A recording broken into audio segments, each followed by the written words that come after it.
Good morning to everybody. I am Alessandra Venturini, the holder of the Jean Monnet Chair in European Migration Study, hosted by the University of Torino and financed by the European Commission. I am very glad today to introduce the fourth lecture and satellite seminar of the Chair on consumption of cultural goods as driver of migrant integration. Cocumint is the acronym of this series. We are really happy and honored that Katz Gerro has accepted the invitation to deliver the lecture. Tali is very well known in the field, but let me introduce her briefly. She is now moved to the University of Haifa in Israel. She's still affiliated to the University of Manchester, where she arrived in 2016, where she's reader of sociology, a research fellow in the Sustainable Consumption Institute. She also served for 2 terms as member of the Executive Committee of the European Sociological Association. She was also vice president of the Israel Sociology Society. She co-founded the section on environment and society of the Israeli Sociological Society. She was coordinator of the Israel branch of Sustainable Consumption Research and Action Initiative. In the past few years, she was invited as visiting professor in several universities at the Department of Economic Sociology in Toolkit, where she was also appointed as adjunct professor at the Cocumint University in Seoul, Sciences Po in Paris, INSEE in Paris, and the University of Innsbruck, and others. And we really hope that she will be able to visit the University of Torino very soon. She recently appointed as co-editor-in-chief of Poetics, Journal of Empirical Research on Culture, Media, and Art. Her research interests are in consumption, culture, inequality, with a strong emphasis on cross-national and cross-time comparison. We could not find any other scholar better suited for this type of lecture. Tali, the floor is yours. Thank you very much again for accepting. Thank you very much, Alessandra, and hello, everyone, and thank you for the invitation. I really appreciate the opportunity to put on paper some of my thoughts on this topic, and I hope to be able to enjoy the other talks in the series. It looks like a very interesting opportunity. I will now share my presentation. Good. So for the purposes of this talk, I changed a little bit the title of my presentation, and I now call it a research program for the study of immigration and cultural participation. And in this talk, I will try to put together some considerations that have to do with both the issues of migration and the issues of culture from what I know is the point of view of sociologists and sociological research. This is a preliminary research program, a preliminary formulation. So I would very much welcome your feedback and your questions and any suggestions for how to further explore this direction. I will start by talking about 3 separate questions. First, I will try to explain why we should study migration. Then I will try to explain why we should study cultural participation. And finally, I will try to ask why we should study both migration and cultural participation together. So the first question is why we should study migration. And there are several answers to this question. The integration of immigrant minorities, first of all, is one of the challenges and the issues and the difficulties that stand at the center of Europe's interest in the OECD countries. We have research showing that there are significant geographic and cultural gaps between sending and receiving countries that send migrants and countries that receive migrants and that these gaps are widening. We have research pushing for a differentiated approach to the vulnerability of migrants, differentiated approach to the way we think about different types of migrants, first generation, second generation, migrants that move to Europe, for example, from different countries, etc. So talking about just the typical migrant is no longer enough. We should talk about differentiation of treatment and attitude to migrants. And we see more and more calls for a more complex evaluation of the concept of integration that doesn't only rely on relatively easy to measure criteria like education or income or residential segregation. So we should stop talking about immigrant integration mainly in economic terms and think more about other aspects of integration that are relevant, for example, cultural aspects. Why study cultural participation? Why is cultural participation such an important descriptive element of society, of groups in society more generally? Here we have several reasons. The first reason is that we should look at cultural participation because it has a central role in shaping inequality. We have established scholarship showing that cultural consumption, cultural participation, cultural engagement, the tastes that people cultivate, their cultural attitudes, their competency in terms of aesthetic dispositions, all these are part of a general scheme of inequality in society. All these are a significant part of how we should think about social stratification. And all these contribute in various and very interesting ways to both the production and reproduction of inequalities. So if we think of migrants and we think of integration and inequality, a very important part of this discussion has to be cultural participation. There's a central role that culture plays in shaping social structures, in driving social hierarchy, and in cross-cutting other social cleavages like the economic or the political. We can think of cultural stratification as the relationship between cultural consumption patterns, the competencies that these cultural consumption patterns bring with them, and structures of power and inequality in society. And I will talk more about these cross-cutting cleavages later on. Another reason why cultural participation should be such an important part of any discussion of social inequality, and in particular in relation to migration, is because of the central role that cultural participation plays in influencing social cohesion. Cultural participation is the process where social groups can move from the margins to the center of society. And we know that this can be especially relevant to migrants. When one has the cultural competencies that are legitimate in the receiving society, they can participate more fully in social life, and they have a better chance at removing symbolic barriers that might exist between the migrants and the locals.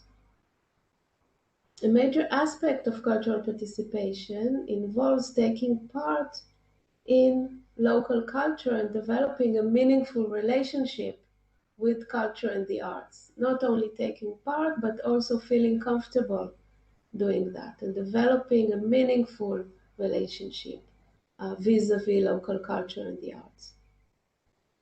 Such a relationship is responsible for people becoming more socially adaptable, better informed, and eventually better integrated into the wider society.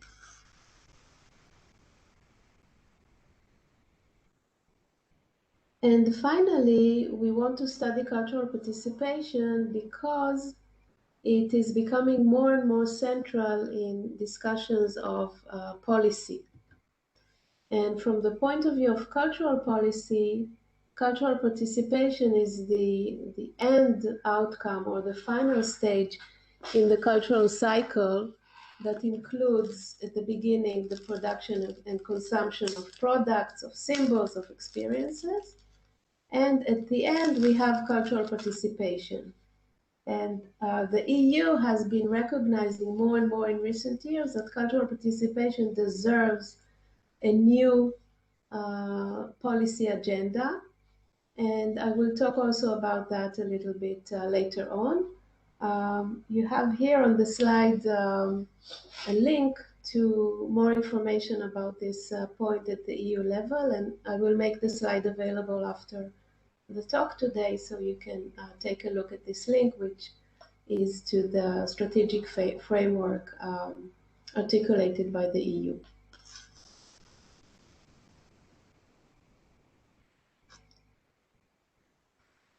Now, why study migration and cultural participation?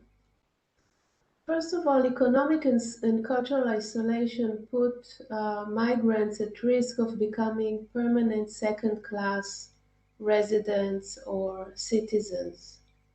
There's a focus on measurable differences in economic outcomes, as I said before, that doesn't afford for cultural explanations. So as we will see, whenever research and policy talk about integration, about inequality, about social cohesion, about migration, it has been the rule that the first indicators that are being considered are economic indicators. And as I said, it makes a lot of sense because first of all, we want people to be able to survive in the receiving countries. And we want to make sure that their subsistence is fulfilled and that their immediate needs are fulfilled. Immediate needs have to do with income, with education, with getting a job. So it makes sense that these are some of the central criteria. But at some point, it is also time to start thinking about cultural elements of integration and also about how culture plays a role in explaining economic integration. And of course, as social scientists, we know that it's very difficult to separate the two. For example, we know that cultural participation, cultural knowledge, cultural competencies are very important in providing skills that can be transferred to other realms. So knowing the language and knowing the habits of a place and knowing how to dress for a job interview can be very instrumental for success in a job interview, for success in the labor market, for success in the educational system. So we don't really want to separate the cultural realm from the economic realm. On the contrary, we want to show how they work together. European societies in particular in recent years are faced with increasing diversity and sometimes super diversity that leads to new conditions for social cohesion and government response to public concerns.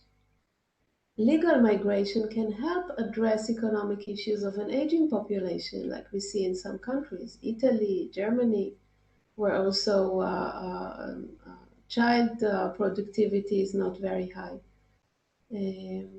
So bigger social problems like longer life expectancy and a declining working age population are also part of the general discussion of migration and culture and integration. The main problem that I would like to point out is that migration scholarship has been allergic to culture, to put it bluntly. And it is very difficult to find the main scholars in migration studies paying significant attention to culture and significant attention to all the advances that the sociology of culture, sociology of consumption, and the study of cultural stratification can offer to migration scholars.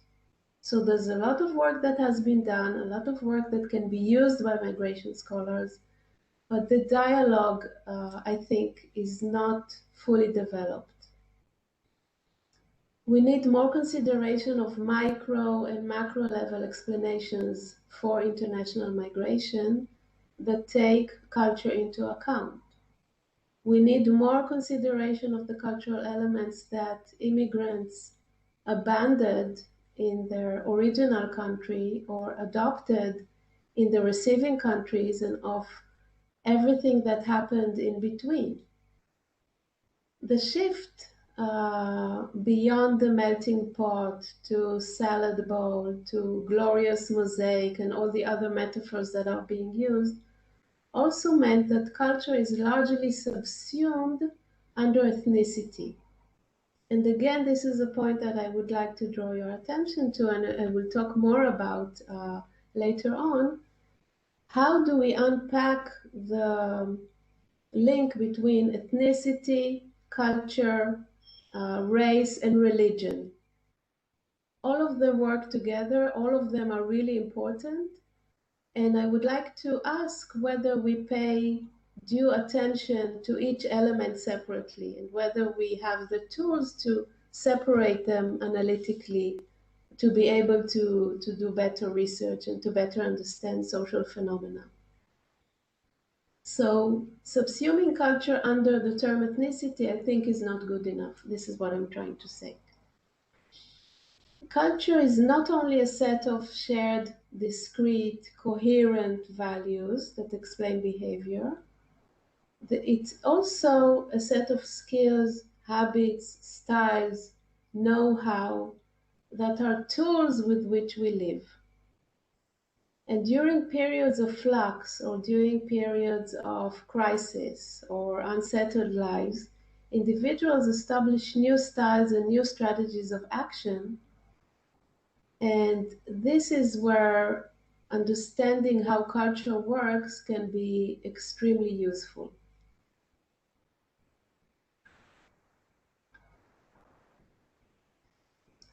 So I propose that we need a multi-layered depiction of migration and cultural participation.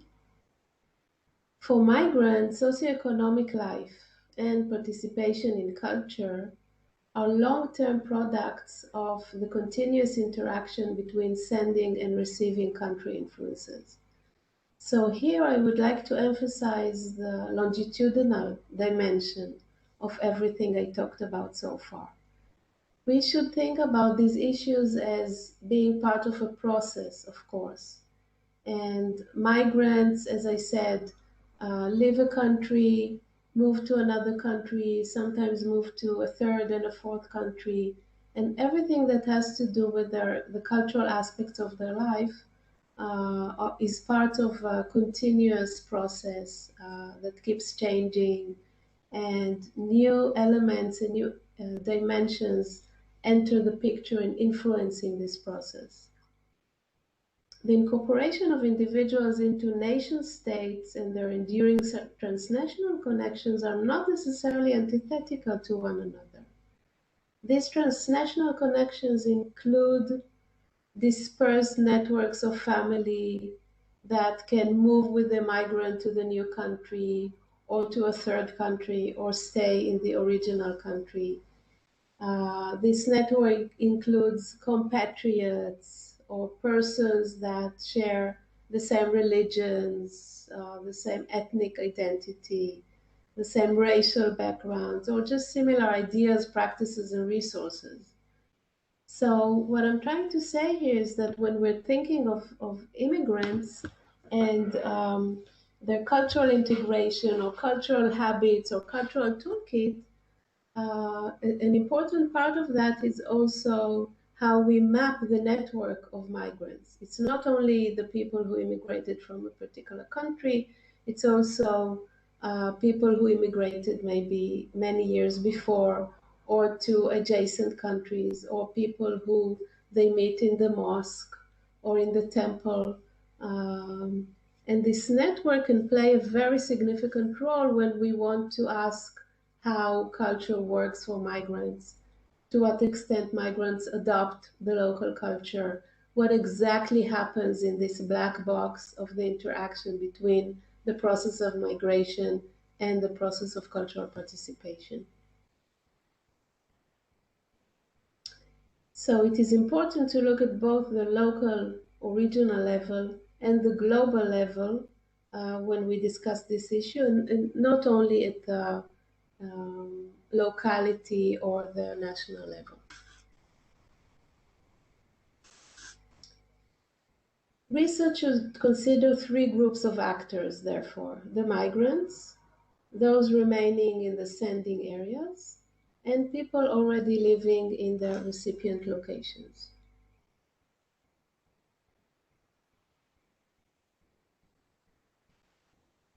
Another part of the multi-layered depiction of migration and culture has to do with the conflict between assimilation and separation that occurs in the following sites. Choice of location and enclave size. So when a migrant arrives in a city, it really matters how many migrants there are in the city and how many migrants from the specific country, and whether there are labor market enclaves that the migrants can take advantage of. The local population's reaction to migrants, workplace interaction, and links to the country of origin. And as I said before, culture and identity play a central role in understanding migration also as an economic phenomenon. So it doesn't make much sense to separate the economic condition from the cultural condition. The economic integration from cultural integration makes much more sense to think of those together. Uh, because part of an economic integration is shared beliefs and understanding of the local symbols and being able to obtain cultural competencies that make sense in the new location, and being able to develop a cultural toolkit that is relevant to the new condition.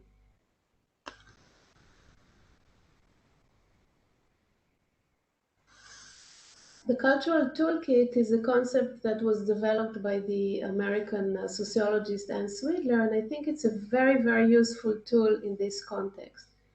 Because the cultural toolkit, we can imagine it as a box, as a toolkit that all of us have. In this toolkit, we have various types of competencies and resources, cultural resources, that we can use in everyday life. They include our dispositions and how we interact with people and how we do small talk, and the languages we master, and our body language, and the books we've read recently, and the movies we've read recently, and the music we listen to. All of these are part of our cultural toolbox, and all of these are tools that we can use in everyday interactions. And being able to use a variety of tools is very important for migrants, because it can make or break how they integrate into the local society. It can be very significant in terms of finding a job, finding a partner, in terms of finding a place to live, and so on. The concept of toolbox is particularly useful because it doesn't only refer to the cultural resources that migrants can have, it also talks about how graceful the way is that I can use each and every tool in the toolbox. So it's not only acquiring cultural resources, which is something that I can do relatively in a technical way. It is also about feeling comfortable using those tools, feeling comfortable speaking the language, feeling comfortable doing small talk in the workplace, feeling comfortable entering the bank and having an interaction at the bank or with the phone company, feeling comfortable picking up the phone and asking for something. And this is something that takes time. And here again, I remind you of the process, of the longitudinal aspect of everything that we're talking about. So the cultural toolkit can be translated to language that is central for educational attainment, to cultural discrimination against individuals with a culture that is different from that of the majority and maintains a different lifestyle. And we are now in the period of Ramadan, and what a better time to think about those issues of lifestyle, of diet, of food, of consumption, of religious habits. The size of a minority group can offset the negative effect of cultural discrimination. The level of cultural consumption on the part of migrants is frequently interpreted as an indicator of their integration.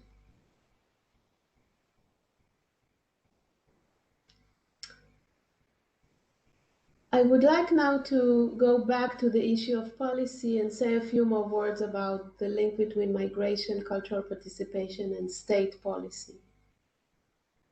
The state seeks to provide fundamental rights. This is, the typical welfare state. Fundamental rights are important in the realms of health, education, work, social security. But we don't see enough discussion of how the welfare state has to play a central role in securing cultural rights. And cultural rights are also an integral part of human rights. And for that, we can go back to the Universal Declaration of Human Rights that says that all persons have the right to participate in the cultural life of their choice and conduct their own cultural practices. So there's recognition of cultural participation as a significant and basic part of human life, but cultural policy kind of lags behind this commitment. Culture can often be thought as a merit good when we think of why the state should be motivated to think about and to subsidize cultural participation. Merit goods are goods and services that the government feels that people will underconsume and which ought to be subsidized or provided free. So culture, many times, is something that the state can feel that people will underconsume, especially people who don't have the money to consume culture, or the emotional energy, or the time, i.e. migrants.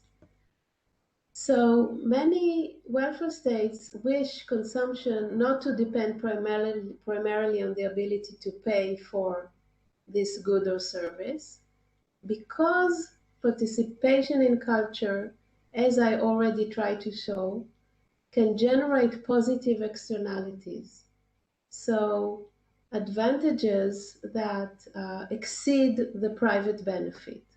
In other words, it should be the interest of the state to make sure that more residents and citizens have access to culture and are able to participate in culture and are motivated to participate in culture because it has such significant positive externalities. What are those externalities? Why should we think of cultural participation as a merit good?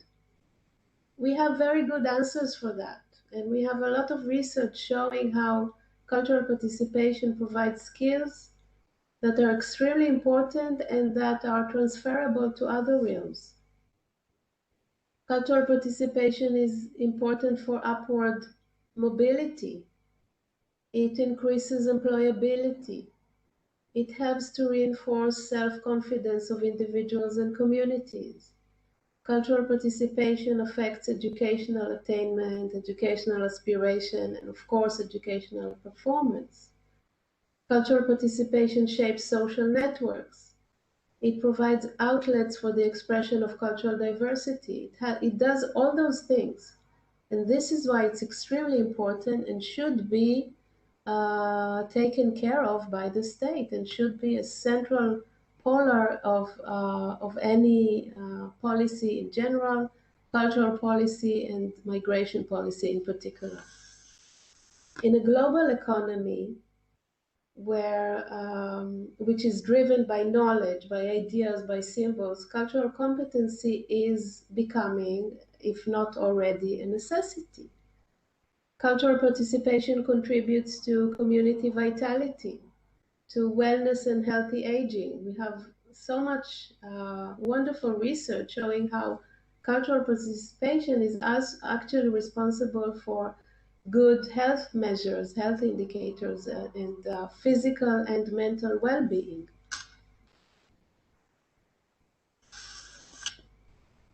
Culture, unfortunately, became part of state policy in most Western countries only in the 1950s. The first Ministry of Culture was in France. In Italy, I looked it up. The Ministero per i Beni Culturali e Ambientali was established in 1974. And cultural policy is extremely important because it is what governments choose to do and also what they do not do in relation to culture.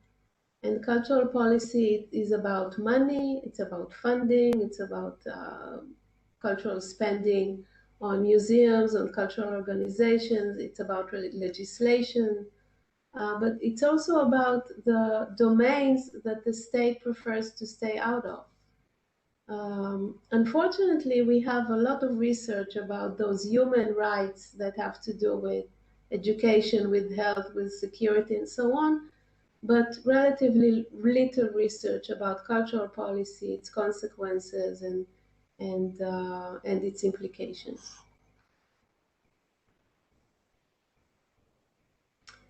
Usually, there are two policy objectives that we see in cultural policy formulations. The first one is protecting and developing cultural activity. This has to do with production. The second objective is about providing citizens with equal access to culture, and this has to do with consumption. When we look at the evolution of cultural policy, we see a limited definition of culture fitting for public financing and based on a concept of democratization of culture. Then we see gradual decentralization, so more disparity in aims in terms of the different levels in the nation state, and a challenge to the initial universalist top-down model. We also see a challenge to cultural hierarchy and more influence of market forces and entertainment culture. And we see a tension between heritage and creativity, which is also a point that can be significant when we think of cultural policy and how it links to migration. Because whether the state prefers to invest in heritage, I use the general term heritage that you're probably familiar with, or invest in creativity, this of course has significant consequences for the ability of migrants to cultivate traditional cultures and to get subsidies for these purposes. The most recent stage in the evolution of cultural policy has to do with the justification of this policy on the basis of its contribution to economic growth. So more and more we see evidence-based policy decisions that ask a very simple question. Why should we invest in this cultural organization, and how will that generate an economic benefit in terms of jobs, in terms of tourism, in terms of revenue for the cultural organization? This is the reality. And it's not a reality that is necessarily bad for thinking of migration. We can use it for our advantage to promote migration-related goals.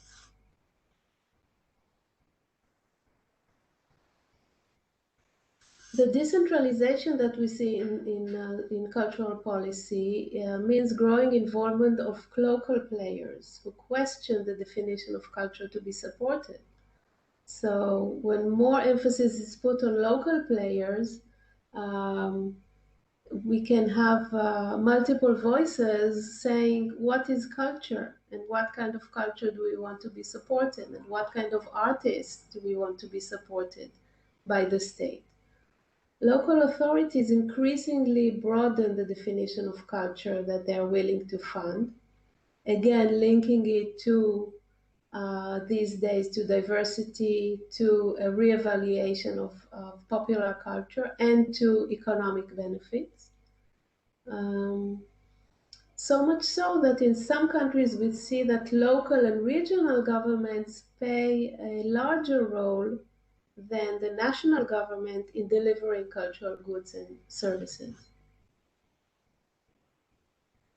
There are very interesting examples of initiatives in the local level in different places.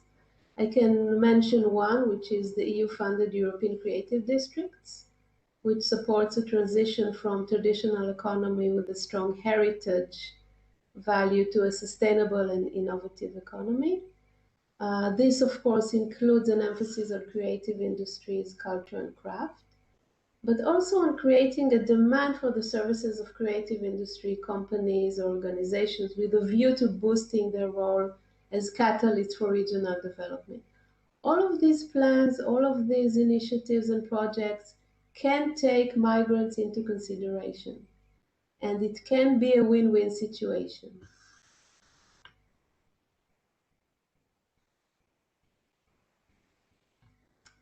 Okay, now back to the question of why study migration and cultural participation. And here I would like to mention the 2019-2022 European Commission Work Plan for Culture, which sets out 5 main priorities for European cooperation in cultural policy making. You can see the 5 priority areas on the slide. We have sustainability and cultural heritage, we have cohesion and well-being, we have an ecosystem supporting artists, cultural and creative professionals and European content, gender equality, and international cultural relations. These are the 5 priority areas. And for our purposes in this talk, because we're interested in migrants, of course, the second priority area can be very relevant, because I think I tried to show in what I said so far that thinking about the link between migration and cultural participation and how these can work together, and why culture is so important in almost each and every question that we can ask about migrants. All of these are proof that cohesion and well-being is an issue that can be easily adaptable to thinking about migrants and cultural participation. The cultural sector is increasingly a source of job creation. It contributes to growth, both in Europe and to the quality of life for EU citizens. The cultural sector is also an excellent conduit for promoting social inclusion, for supporting cultural diversity.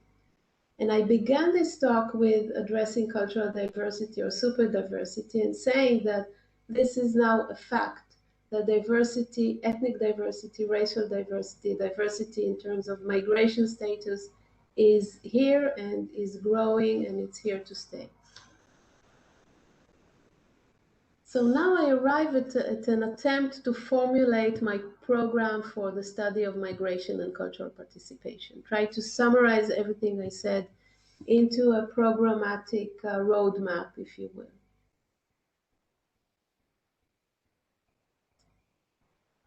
So what do we need to carry out a program for the study of migration and cultural participation?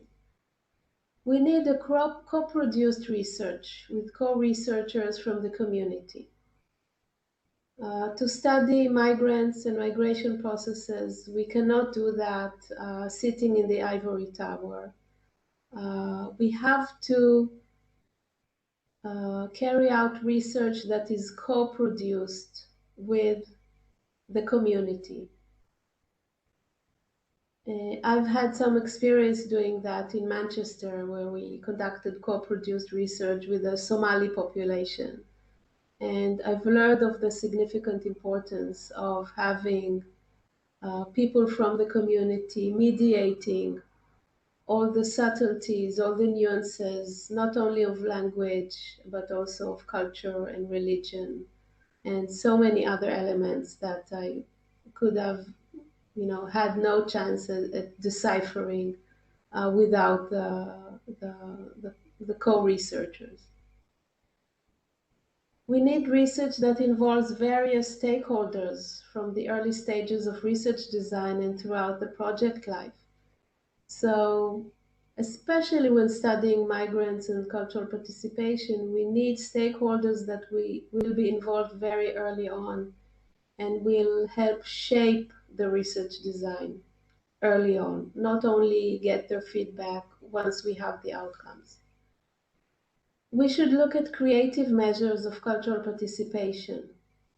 This is a bit of a sore point because when we look at the mainstream research on cultural participation, unfortunately, we tend to find that almost all research looks at a set of traditional classical indicators for cultural consumption and cultural participation that are no longer relevant in some cases, and especially not that relevant when we think of migrants' cultural participation. So the concepts like cultural omnivorousness, cultural voraciousness, highbrow, lowbrow, popular, middlebrow, they're not necessarily useful when we study migrants. So we have to think of much more creative measures of cultural participation. Measures like card games, or going bowling, or going fishing, or sewing, or arts and crafts, or playing board games. Things that we don't usually ask about and that can be very particular to the lifestyles of migrants. We should evaluate the impact of cultural participation, and we should be very creative in doing that.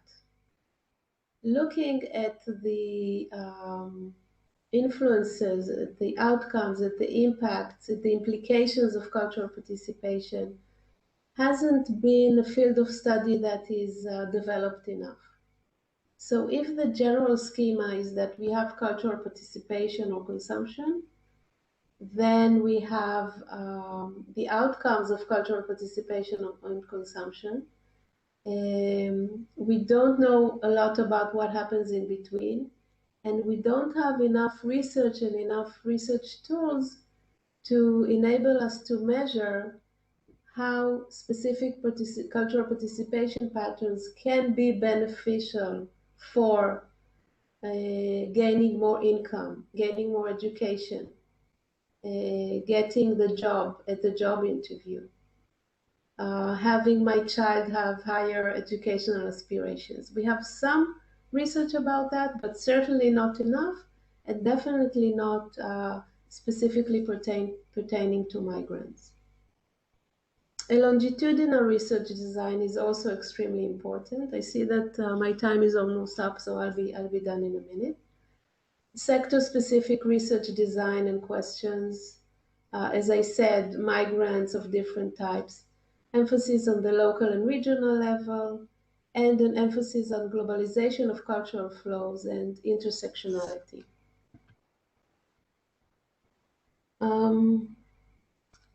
So here I give some examples of things I said in the previous slides. Forget about the highbrow, lowbrow distinction, and broaden the definition of cultural participation. Rethink cultural hierarchy and what it means for migrants. I have a suggestion for a variety of measures of impact. I will just skip that. intersectionality is extremely important. Also, if we look at the priority area of the culture agenda, but more generally, the intersection of gender, religion, religiosity, when we study migrant population is, of course, a must. And to end, I would like to introduce research I've conducted recently related to COVID-19, because we can't really ignore COVID-19. So we conducted research a few months ago asking, among other things, what changes in cultural engagement took place during the time of the lockdown and how did individuals feel about those changes. This is exploratory research I conducted in the UK. It was a preliminary survey, non-probability, not representative, just a beginning of a larger project. But we were able to find some interesting results. And in relation to my talk today, I would like to point out one answer you can see here in the second bullet point. A woman in her late 20s, who told us that the way she felt isolated from other people during the lockdown in the UK, from other people from her culture. And she said, holidays celebrated alone, languages that go unspoken, and always feeling like an outsider in the current country I live in. So, of course, asking how COVID had an effect on cultural participation and cultural engagement in migrant communities is a very pertinent question, very interesting, and this is something we're trying to do now in the framework of this project, which is called Invent. It's a Horizon 2020 funded project. I'm the principal investigator for the UK, and we have 8 other countries. We are asking a lot of questions. Some of them have to do with what I talked about today: globalization, migration, Europeanization. And also, we devote some space to asking questions about pandemic and crisis and how these affect cultural participation. Our approach is a bottom-up approach, where we try to see what people think, what people need and feel, and then use that to inform policy. You have here the website of the project. I'm happy to provide more details afterwards, if you like. And I think I'll stop here. Thank you very much. Tali, thank you very much. Your presentation was absolutely fantastic because you set the scene for all your research or the research of the other academic in the field. Thank you very much. I know that there are questions. I know that Enrico already prepared one, and I leave him the floor to start the debate. Thank you, Alessandra, and thank you, Tali. Very interesting presentation with a lot of inputs and hints also for discussion. I would like just to make a question on that was present somehow in the slide of your presentation. When we deal about immigration or immigrants and their culture and the integration through cultural practices, in your opinion, you presented the heritage and the creativity side at some point. That is, do you think that it's more important the heritage or the creativity? I mean, considering heritage is the background, the cultural values, the habits, but also how immigrants feel connected to their roots, or the creativity that is more the ability to actually recreate also in connection with the new cultures or the subcultures that they meet or they are exposed to in the new urban context.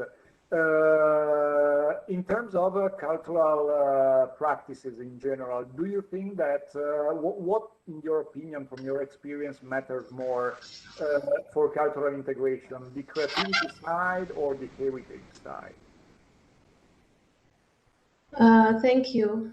It's a very Yeah, interesting. can I continue on the same line so you can answer together? You Sure. see, I was very interested because you spoke very nice of integration, barrier, and so on. But the problem is that, in general, the research, at least among the economists, always said that first you have the economic integration, and after you have the cultural integration. While instead now the idea is a little bit reverse, because the culture integration favor the economic integration. That means that all the program that try to help the economic integration of the migrant, they should not be based only on the hard skill, but should be based also on the soft skill, which are more easily produced by culture program engagement in culture. Yes, I absolutely agree with you. Definitely. This is part of what I try to say. And not only that, but if we think of things like place attachment and insights we have from urban studies and neighborhood level dynamics, all of that really all the time show that the soft skills are extremely important, but they're also more difficult to implement. Exactly. They're difficult to measure, to capture, to deliver, to frame. Um, I think that, as I said at the beginning, we have a lot of knowledge about how culture works when it shapes people's attainment in various areas: educational attainment, occupational attainment, income attainment. And I think it's time that we use this knowledge to try to think how we can work with migrants to enhance both hard skills and soft skills at the same time. Um, of course, if I link this issue to the first question, all these are political questions, and this is why it's not my place to answer what I think is, more instrumental, more important, creativity or heritage. It's a very loaded political question. It gets a different answer in different contexts. It's being contested all the time, as we see, in places like France, in many other countries, in Germany, in the UK, in Italy as well, I'm sure. Um, and it's going to become more and more significant. And I think that because many big cities now in the EU are becoming global cities, but also cities that are characterized by super ethnic diversity. This is, the perfect lab for social scientists to see how these things work together and which direction they're going. And the tension between being integrated into a place that has its own religion and habits and lifestyles and norms and values on the one hand, and between wanting to preserve and keep the heritage of your ancestors and the way you dress and the way you speak and who your child should marry and what kind of food you eat. This tension is not going to disappear. I think it's going to grow, continue growing. And if these questions are, put under the rug, it's not going to be beneficial to anyone. So, in other words, I don't know how to answer your question about creativity versus heritage because it's very political, it's very loaded, and it should be discussed in specific contexts.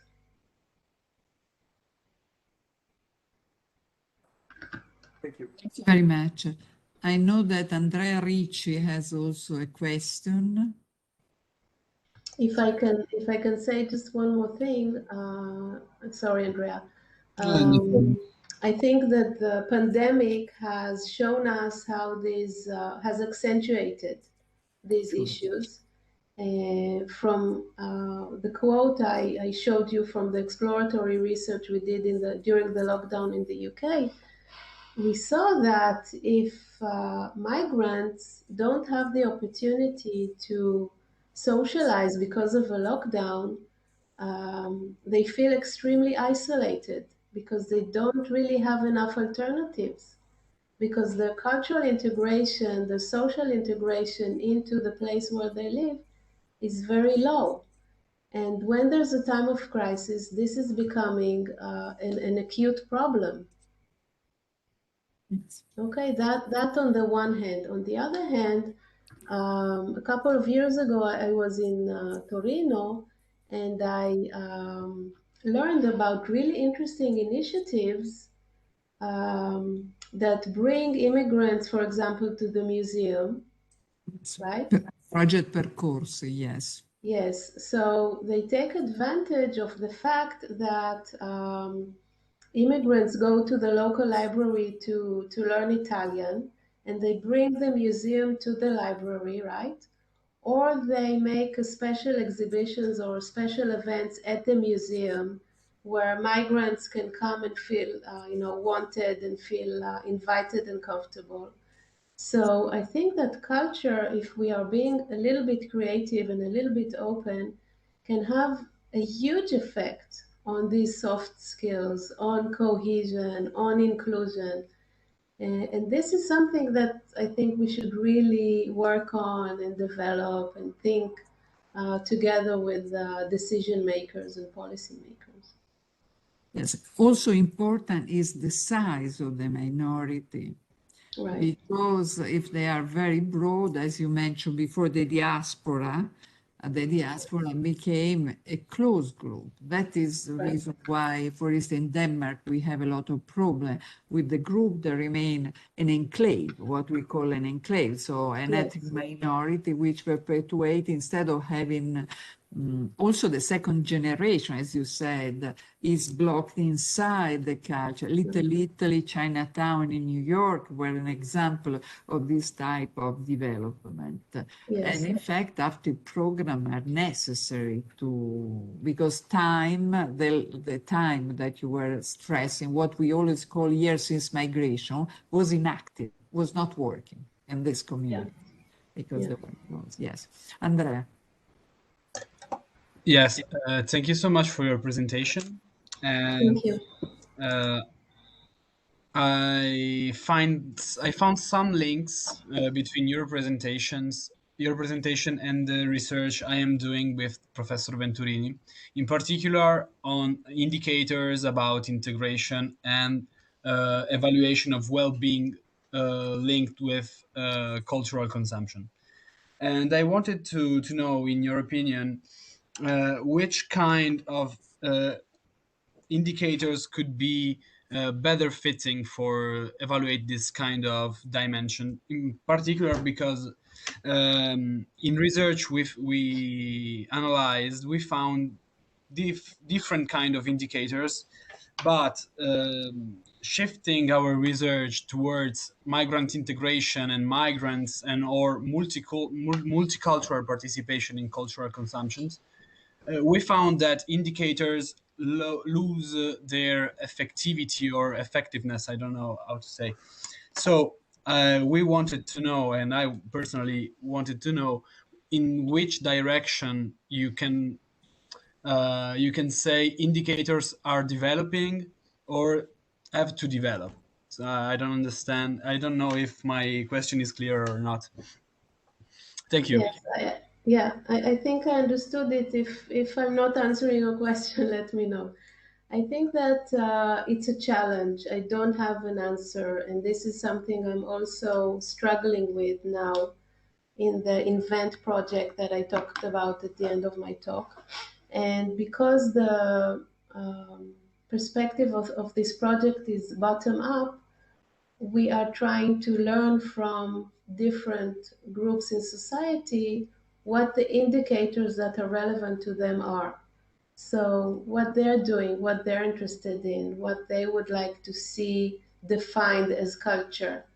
If you like, I can share with you the questionnaire that we are developing. We're now preparing a very large survey that will be conducted in the 9 countries, and I'm conducting the survey in the UK.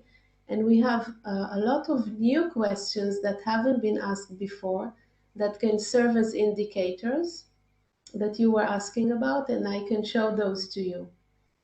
Thank you But so much. we are also going to ask open-ended questions, questions like what comes to mind when you think of the word culture, or what is the meaning of culture to you? So this is one part of my answer. The other part is that I think you should consider 3 different elements. The first one is tastes. Indicators should pertain to cultural tastes. So what I like, what I don't like, what I listen to, what I don't like listening to, and so on, what I read, what I don't read. The second element is actual participation. There's a very important difference between liking something and being able to actually engage in it or consume it. And the difference is of time and money and opportunity and access. So the fact that migrants don't go to the museum, don't go to the opera house, don't go to the theater, doesn't mean that they don't have a very rich cultural world that lies otherwise, in other places. So taste has to be one element, actual engagement or participation has to be another element, and the third important element is attitudes, cultural attitudes or dispositions. In measuring all 3 elements among migrants, we have to be extremely creative.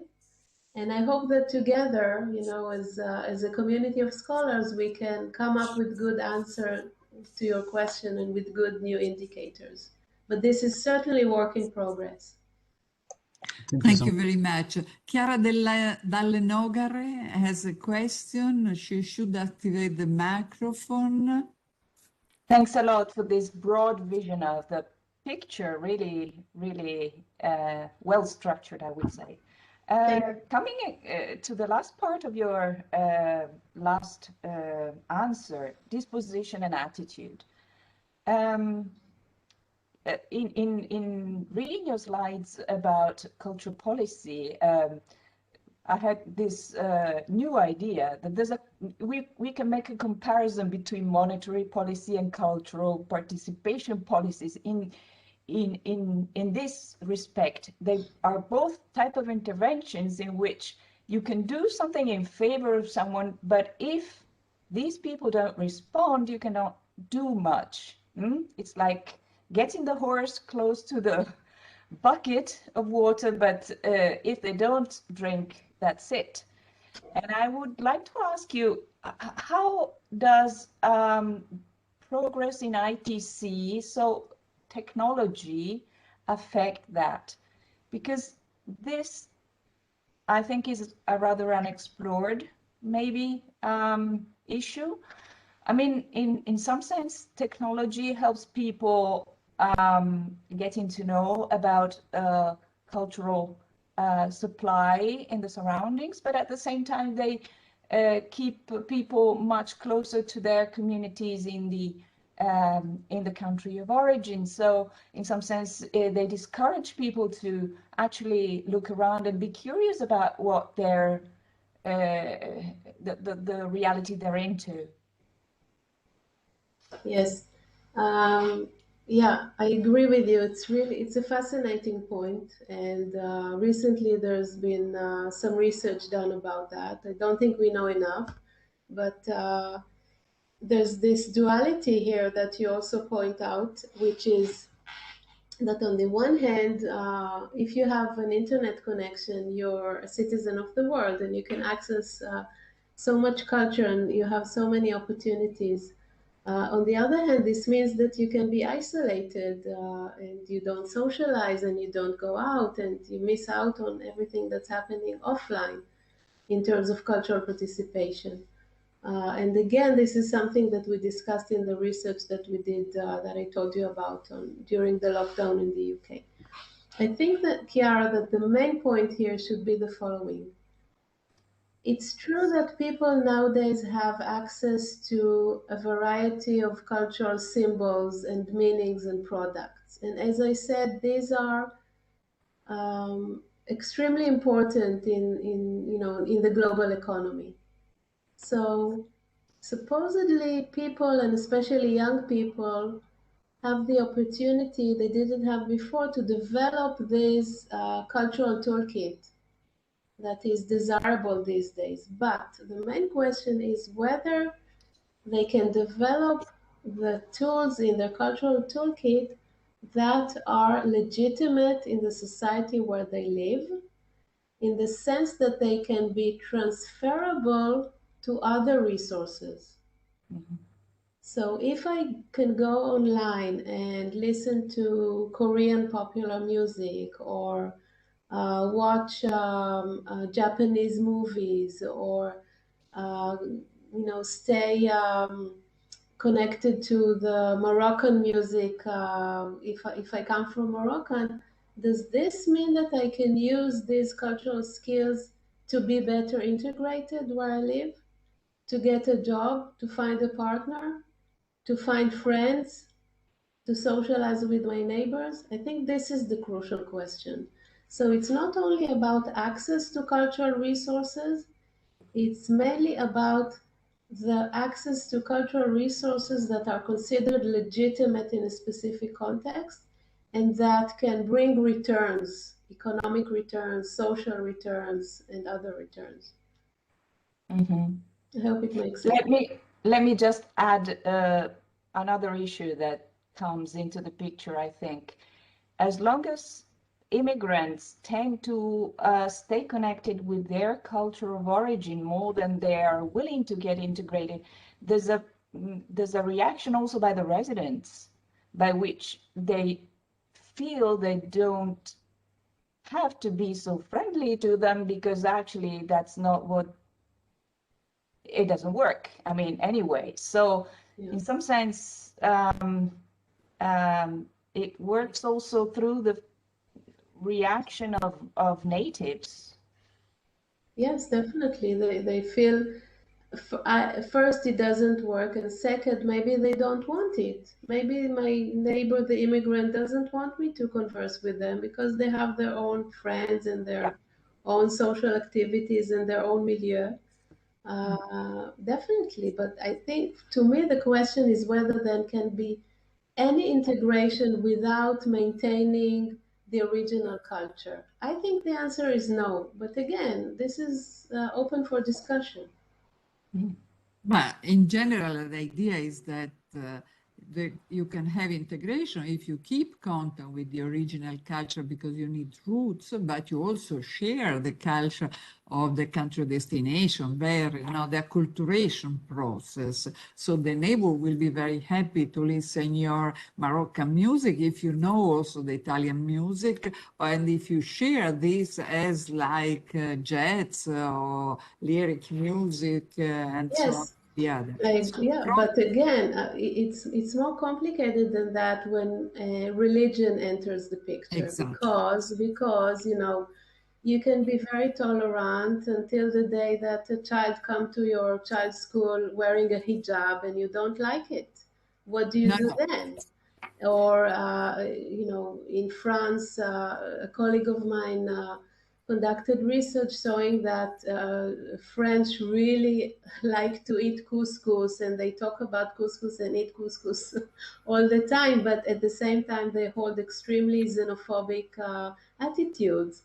So it's very complicated. You can be tolerant to a point, but then when it comes to crucial issues of identity and politics, it can reverse. So And this is why economists, who are very wise scholars, They never use religions, and this word studied integration. They only use education, human capital, country of origin, to be neutral to this field which are above our instrument and are very difficult to do. Tali, thank you very much. Your lecture was really challenging. It will be a source of research, things for thought. Thank you very much indeed. I will send you the registration as soon as it is ready. Thank you so very much. much. Thank you. Thank you, everyone. Thank you very much indeed. Thank you, Tali. Ciao. Ciao. Ciao.